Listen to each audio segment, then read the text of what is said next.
Welcome to the Slop Farm. Enjoy the video. You begin by selecting exactly what you want to convert. This controls framing and resolution. Once done, switch to page layout and set orientation and scale so content fits cleanly on one page. Make sure to define the print area and remove grid lines if you want a clean image. This prevents cropping and odd white space later. Finally, use File Export Create PDF/XPS to create a fixed, high-quality intermediary. This step preserves vector clarity and page layout.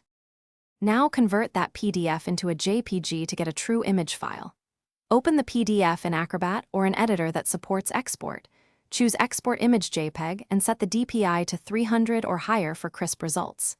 If you lack Acrobat, open the PDF at 200-300% zoom, take a lossless screenshot, and paste into an editor like Paint, NET, or Photoshop, then save as JPG. Make sure to select maximum quality when saving so compression doesn't blur text. Finish by verifying image dimensions and visual sharpness. Save the JPG with highest quality and check that text remains legible.